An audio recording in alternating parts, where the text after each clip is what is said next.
Two amazing guests, my dear friends, Giten Tonkov and Satyarthi Peloquin. I would like to first introduce Giten. He is a licensed massage therapist since 1994 and certified breath and body-oriented therapist since 2001, developer of biodynamic breath and trauma release system. Giten shares a mastery of body-oriented therapies that has evolved over 20 years of learning, exploration, and work with countless clients and groups around the world. His passion for life, humility, and love for people has inspired his own personal journey and the creation of his six-element approach for healing. And then Satyarthi Peloquin has trained in bodywork, postural integration, structural integration, craniosacral therapy, visceral manipulation, Ayurvedic massage, spinal manipulation, joint release, neuroreiki methods, and therapy codependency, path of love, family constellation, somatic experience. Satyarthi is known for his sense of humor and his sensitivity in teaching trainings and leading groups. Since 1971, Satyarthi has acquired a wide range of skills and has extensive experience in developing and leading bodywork trainings and personal development groups, founder and developer of Myofascial Energetic Bodywork. So let me invite both Satyarthi and Giten for our live. Welcome, guys. Thank you. Hello. Thank you for great introduction for both of us. No, Giten. Glad to be here. Great to see you. And I would like to start this conversation maybe from Satyarthi. You have had almost 50 years of experience in bodywork, where you started in 1971. So I'd like to ask you, how was your journey in becoming a world-class bodywork therapist and founder of Myofascial Energetic Release? Well, that journey is been a progression through many stages. As you said, I have been doing bodywork professionally since 1971, 73, somewhere around there. It's a long time ago. And through that time, I've learned about bodywork and about therapy, about human consciousness. And I've worked with many of the best people in the world, and I've had so much experience working with people, and it's been my passion to work with people. So I love to work through the body. I have a natural sense of touch. Touch has always been my main sense. You know, I'm very much physical. I touch people, I hold people, I touch people. It's a way I connect.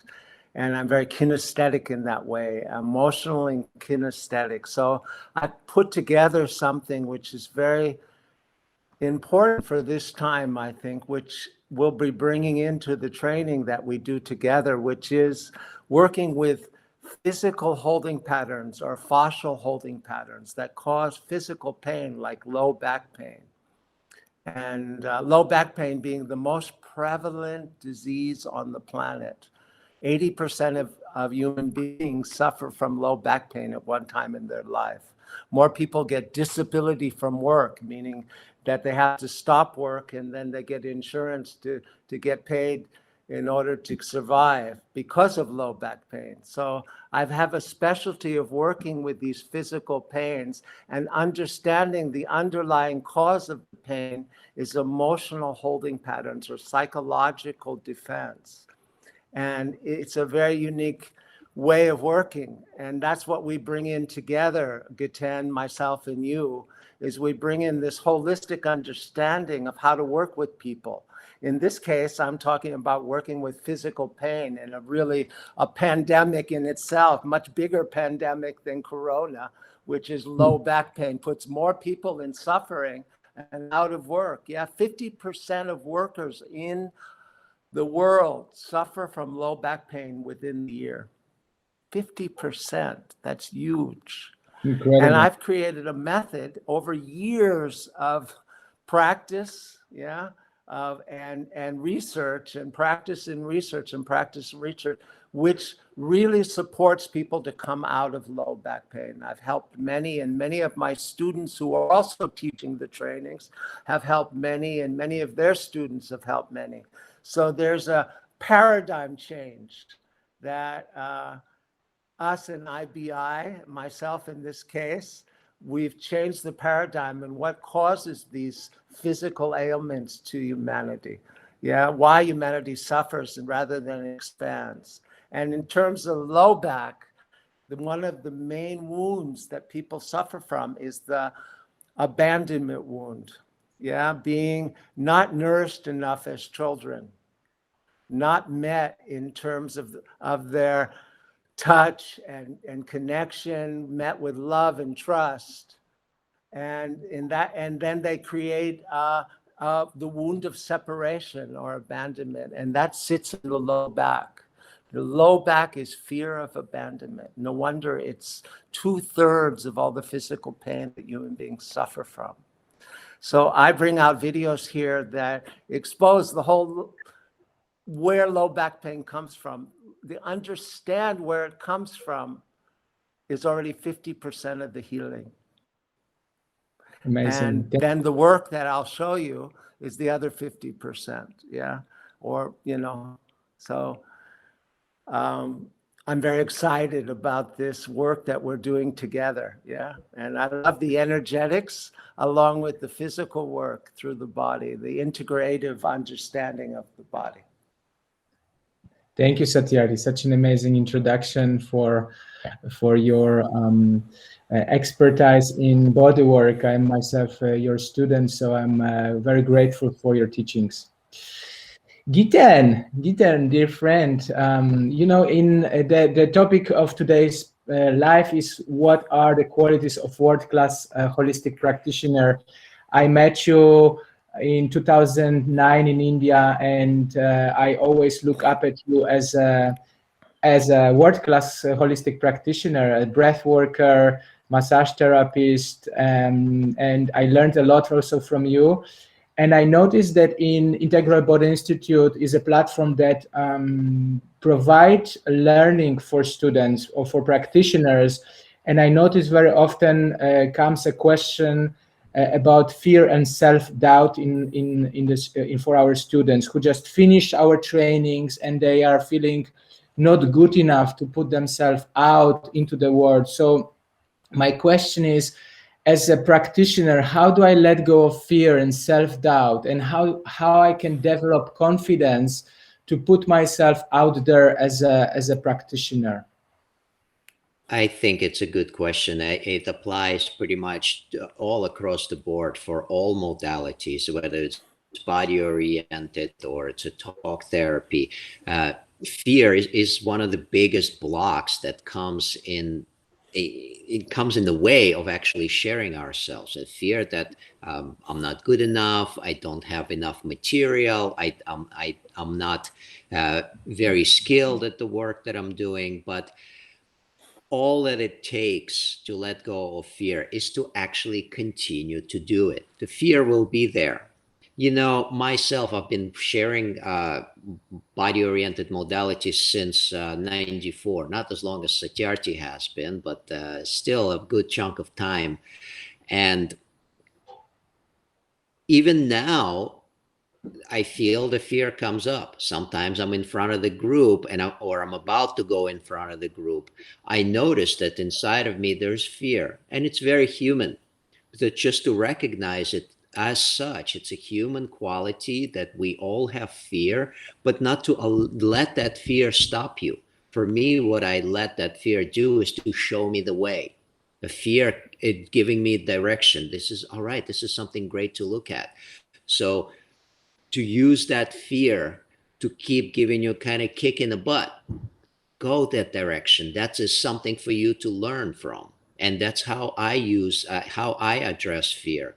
So no matter how long you have been practicing the modality, whether you're completely new in it or you're very skilled, like Satyarthi has been for years practicing, for sure, I'm sure if you ask him, he will tell you the same thing. Fear is there, and it will always be there.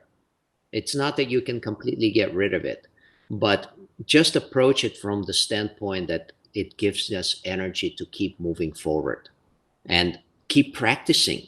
The more you do it, whatever modality it is that you're practicing, the better you get at it. And it just comes with time and practice and experience. Everything grows. Amazing. Yes, I totally agree. For me, many years the fear and self-doubt was also an indicator that guide me, that I knew if I can face those fear and self-doubts, bring consciousness to it and pass through, it's usually a very right path that really progressed my journey quite fastly, actually. So this is very much true also for myself. I notice also another question that comes for our students is a question about cultivating life force, cultivating health. Because if we are talking about world-class practitioners that are in service, that are maybe traveling around the world or now doing online work, this is quite energetically demanding. So I would like to ask Satyarthi how we might cultivate the greater life force and energy as a practitioner to help transform lives of other people. Good question. And that's a great question, actually. And I think one of the things that supports life force flowing is that we have a passion for what we're doing, that we enjoy it, that even when it's challenging, and it's often challenging then, especially if you're growing in it, there's a challenging side to it. You're up against your limits and you're playing the edge. But even then, and other times when you're in the flow with people and you're working with them and you're responding and working, and there's a really beautiful flow, all of that can create passion for the work, can create a love to do the work and to support people through their process. And the other side is that as a practitioner, working with people, being creative, growing in the work, jumping into new elements. That's what's happening to me right now. I'm doing body work, but because we're aligned, all three of us here, we started doing so much energetic body work together. I can't touch people, right? But we were working through energy, through breath, through movement, through energy. So now my body work and my body work training has grown through unwinding and breath and energetic release and physical release. It's all coming together. And that's creative and that's inspiring.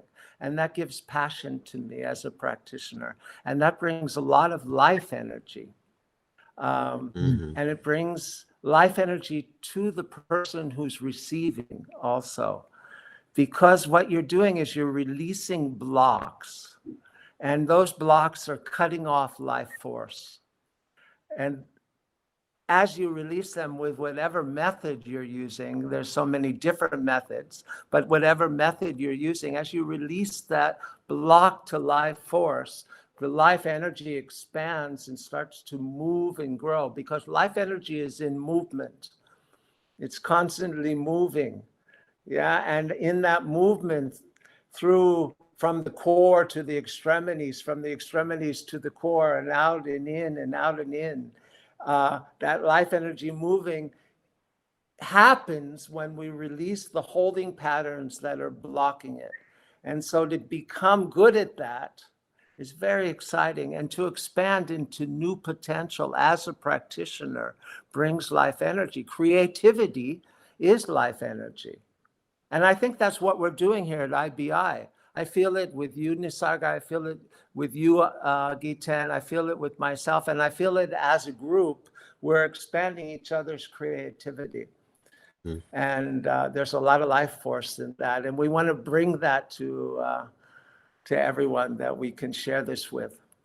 I would like to add to that. You very rightly mentioned, Satyarthi, that working together, collaboration, for me is a life force, bringing together our minds, our creativity, our specialties. Another way is to cultivate the life force, as you mentioned, is to actually release our old traumas from our physical body, just actual somatic trauma release. So letting go of tension that's held in the core of our body. So tension that's related to developmental trauma, to past shock traumatic experiences.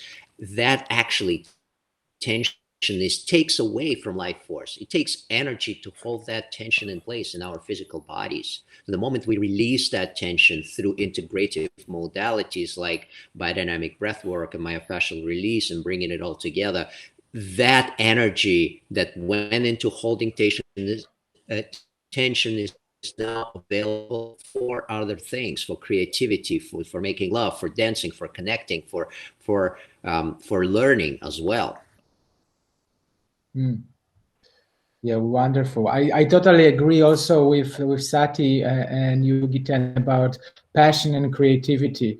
Because if we find passion in our work, in our practice, the passion for serving others, the passion for doing the work, and creativity, there's something that really shifts the energy. We have connection to the greater life force. I don't get tired. I can really move on, and I feel just inspired. So those qualities are so important. I feel the finding that passion for work and being constantly creating. I think you two guys, Satyarthi and Giten, with MER and BBTRS, I work with you for many years, and what is very inspiring for me that those modalities are constantly growing. You are constantly creative with them. I am with you in the group room for so many years, and each time you coming to Poland to teach, I am never bored because I know that there's always new aspect to the work. The work is constantly growing, and I think this is what also bring that greater life force, that creativity, that the work has never end. There's always place to improve, grow, and change. So wonderful.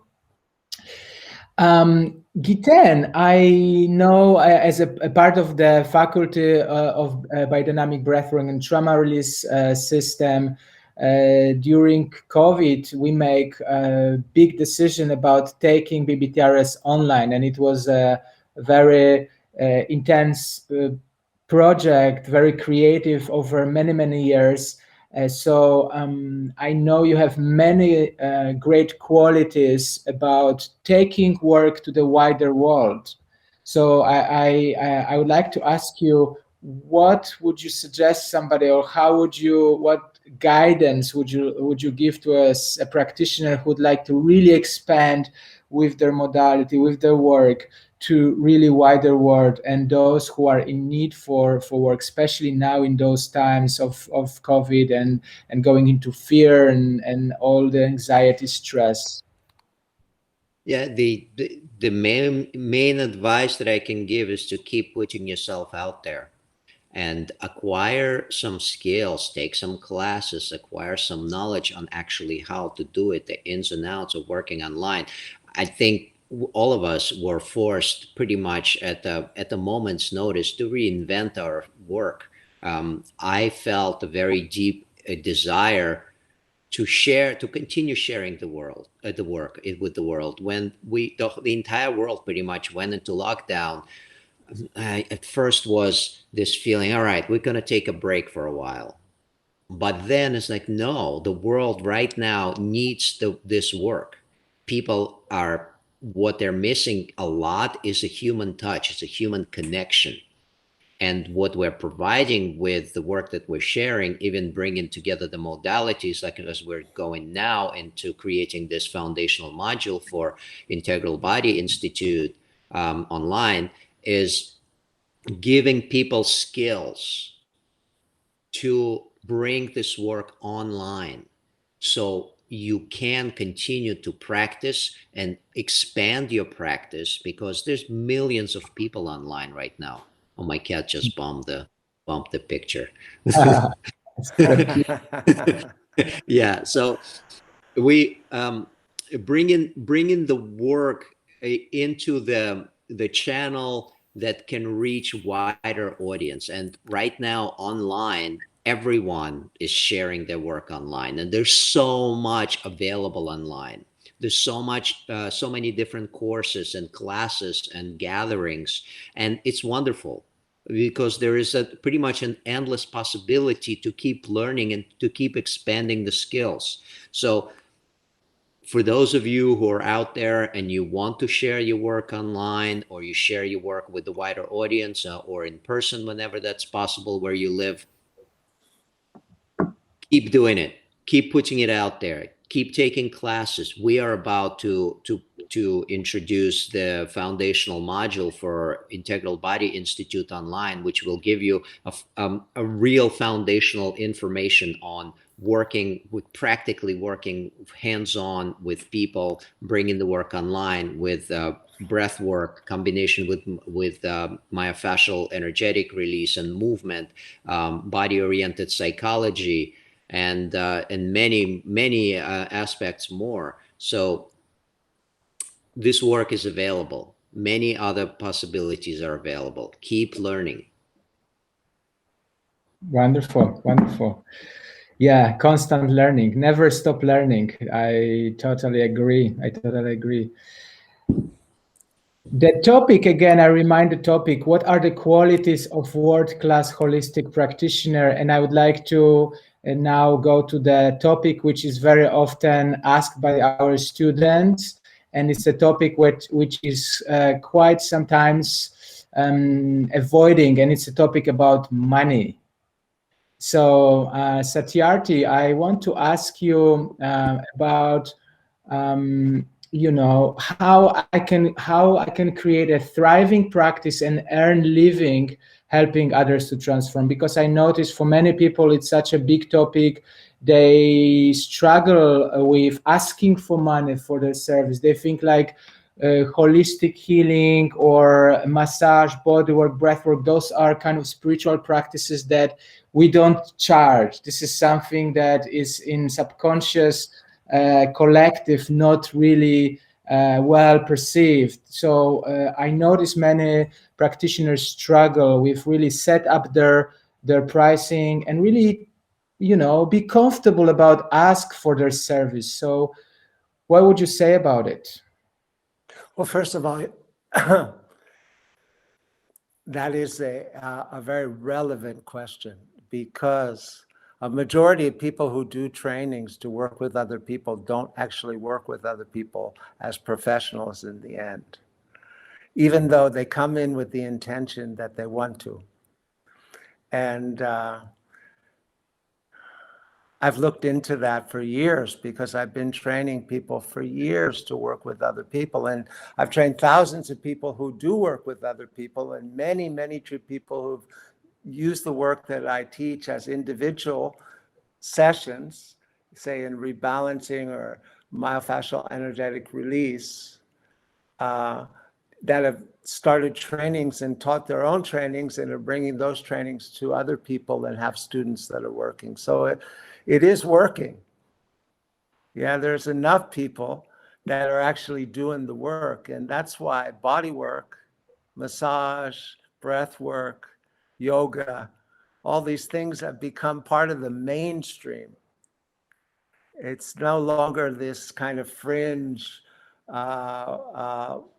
profession that works on the edges of people that just a few people know about and actually book and pay for. Now it's a mainstream. All this stuff is mainstream. People need it, what we're offering. And one of the things about becoming a world-class practitioner, as Giten just shared, is the commitment to practicing the work, just consistently practicing and learning, practicing and learning, practicing and learning. And that comes through passion. That comes through a sense of identity. This is what I want to do as a career. This is what I want to do. And many people are doing it now. It's huge. It's grown into billions and billions and billion-dollar industry. Yeah. In America alone, massage and bodywork is the 5th biggest growing industry in terms of work. That's unbelievable statistic. Unbelievable statistic. And comes because people don't get touched. Yeah. There's a, in our culture, in our society, we suffer from lack of contact, lack of touch. And touch is one of the main ways in which we naturally make contact. Touch is 5 times more emotionally expressive than our face, than what you see through somebody's face. Touch is 5 times more emotionally expressive. So because we cut off touch culturally, because it's too intimate, it's too close, it's sexual, then what happens is that bodywork and massage become major ways in which people get touched. And so it becomes a huge industry. And a world-class practitioner is somebody who's so committed to the work that they're doing, because they know that it gives people so much and it's so valuable. So they don't mind charging money. They charge money and they make a good living because they're giving people something as a professional, world-class somatic therapist or touch therapist or breath therapist. They're giving people something that is so important, so essential, and it's worth money. And it's around value, man. We got to start valuing it. Yeah, wonderful. I would like to add something to that, actually. In terms of energetics, that always has to be an exchange. If you, as a practitioner, giving out your energy to people to support them in whatever they need at the moment, something needs to come back. And money represents that energetic flow. Money is energy. So if we are doing energy work with people, it can't be that it's flowing out in one direction. So money is coming back to you. So there's an energy exchange. It's kind of common sense, but many people don't really give it so much thought about the energetics of money, and actually asking to get paid what you feel is your worth, not what the market dictates, but to feel I am worth to get this much for my session because of the years and years of experience that I have and been put into the amount of money that people spend on their own studies over the years. So this is investment into ourselves. So not to ask for payment or ask very little, there's the minimal amount. It also feels like people would be cheating themselves. So and after a while, you would feel exhausted because all of this energy is flowing out, but not much is coming back. So don't be ashamed to ask for what you feel you're worth to receive as a payment for your sessions. Great points. Amen. Amen. That's very well spoken, actually. Aho. Aho, my man. Great. I think part of it is also belief system. For myself, the journey was also changing belief system that I can really ask for money for my sessions because of doing something that I'm passionate about. There was this belief system that I have to work hard, I have to work 12 hours a day, I have to really work in an environment that I don't fully enjoy, and that was a belief system that only then I can really have decent gratification. And that when that shifted some years ago, I think things start flowing and changing. So I think a big part of it is looking into what we believe around our practice, our passion, and also receiving gratification for it. Giten, I know you, before COVID came, before you put BBTRS training online, you have been traveling for many years all over the world. I know working with you, you holding big groups like 40, 50, 60 people in China, even over 100 people. So how do you hold the space room, and how do you develop confidence and presence, especially in the virtual group settings? Because now we are also moving into online, into virtual, holding space sometimes for 200-300 people. So what it requires to really hold the big spaces? Well, it's quite different to hold space for a larger group online and in person. Actually, online, I prefer not to work alone when I have a larger group of people, and to have somebody who is at least one or two people that work with me to scan through the pictures. When we're on Zoom, there's only a certain amount of people that you can see at once per screen. And sometimes it's true, we have up to 300 or 400 people on the call. So in terms of energy, it feels quite very similar. I get very excited before I go on to teach a class, whether it's online or in person. So there's a certain excitement. And this actually brings me to a point that this excitement is actually transmitted towards the people that are in the course. So it's no matter how you look at it, it's a group energy. So people, when a group of people comes into a virtual environment or a live environment, in-person environment, there is still entrainment that's happening. The group energy comes together because there's a single pointed movement towards a certain result that we're trying to achieve as a group of people. And people can be at many different parts of the world, but we're going towards one single goal in that particular class. And so that creates a very beautiful group connection, very beautiful group energy.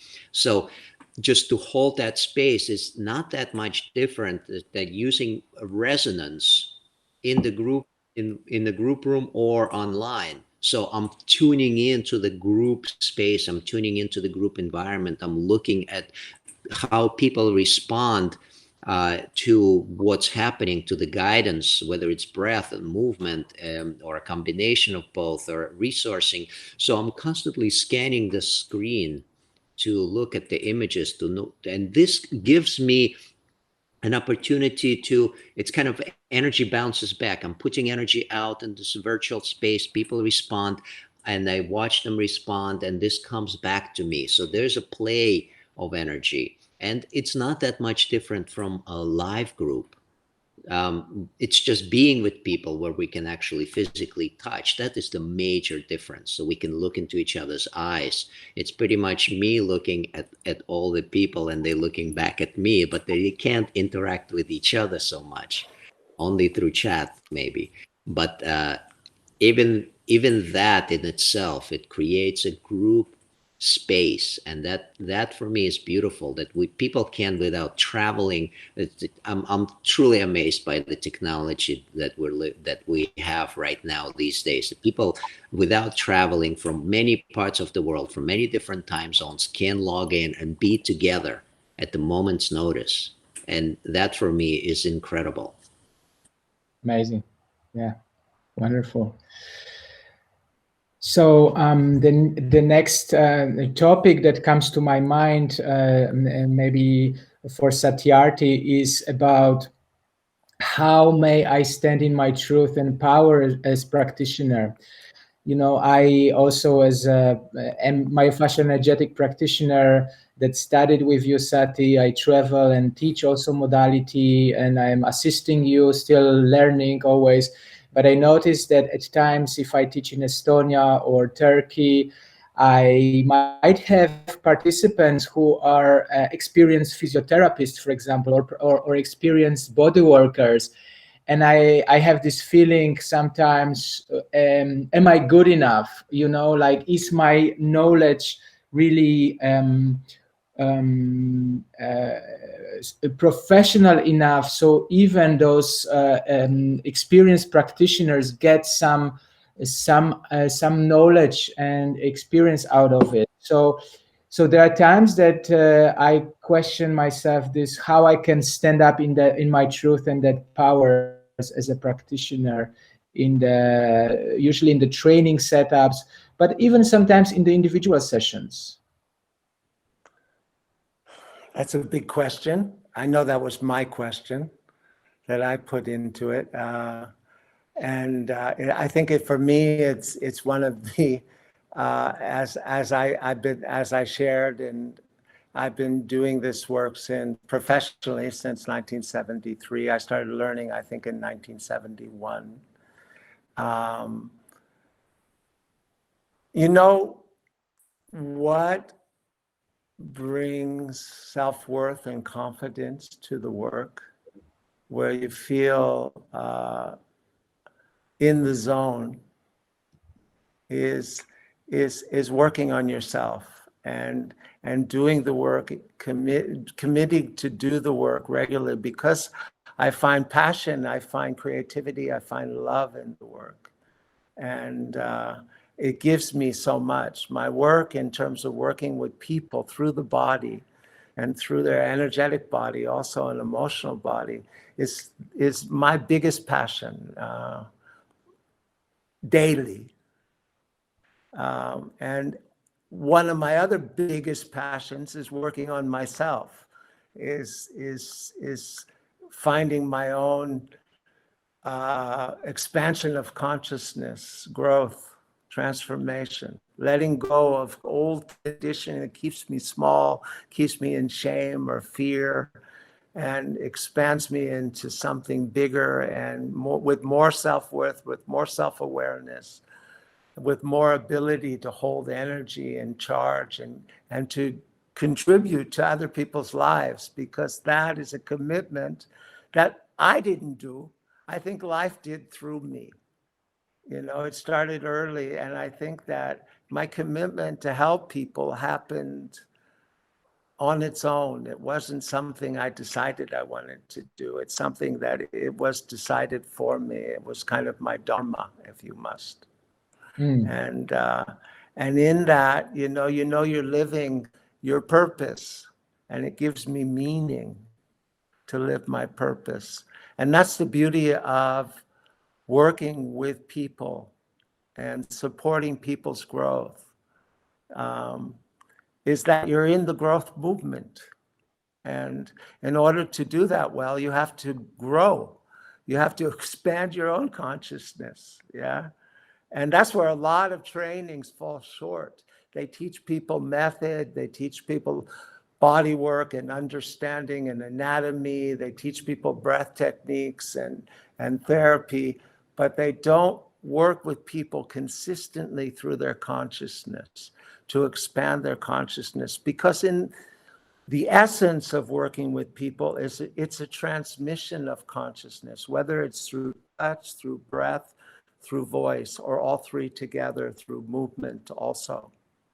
It's a transmission of a state of consciousness. And that creates an energetic boost for the client, a consciousness, a vision boost for the client. And we all have experienced that. as people who work with other people. But also, the three of us are seekers. We're seekers of truth, you know. So we have, in order to work well with people, you have to be a seeker of truth. That's what I feel, and know actually, because you have to be working with yourself the whole time. That's what you bring to others, is your state of consciousness, whether it's through touch or breath or voice. So maybe at the end, Satyarthi, I would like to ask you to maybe guide us into some completion of the live meeting, maybe short meditation or some words of wisdom. I don't know what resonates for you right now. How would you like to guide us? I think I'll just do it as a sharing, as a person who's been a practitioner for many years and a teacher. I want to kind of bring together some of the things that I've heard today, and that I also understand through working with people for a long time. And it's that, as we said before, one of the main things that you need in order to make your work powerful and to make your work successful, can be able to work with many people and learn and contribute, is that you need to have a commitment and a passion for the work. That is so important, you know, and sometimes that fails you a little bit. You know, your passion is there, but your other parts of you come on, your fear, your shame, your insecurity. But there has to be an underlying commitment that's much deeper than all of that. That, hey, I want to contribute to the health of other people. I want to be able to offer my gifts. And I have a lot to give, and I'm willing to learn and learn and learn. And, you know, and to keep expanding my understanding of how to work with people. And to be able to offer more of myself in all of that. My own consciousness, my own person to the people that I work with, to befriend. Yeah, that's a lot of what's missing in the whole healing world, is that practitioners think they have to be separate, but in the way that we teach, the three of us and Abigail and Nirdosh, who we bring in, we and Andrew, we're friends. We work together, yeah. And what we're doing is we're creating a community of people working together. And in that community, we support each other as body-oriented therapists to grow and to expand and to learn. That's what I'd like to share with all you all. Thank you, Sati. Anything from you, Giten, for closure? Yeah, I just want to, I completely, totally agree with what Satyarthi just said, and keep bringing your own personal practice into what you share. For me, what I do is I make my work a service. It's a practice for me. And to be successful in it, find what you love and bring that into a practice, or bring practice into what you do. So this is for me a way to share with people from utmost integrity. And that's where success lies. Great. So love what you do what you love, and then you expand in your work and you find the passion and creativity to really constantly learning and moving forward.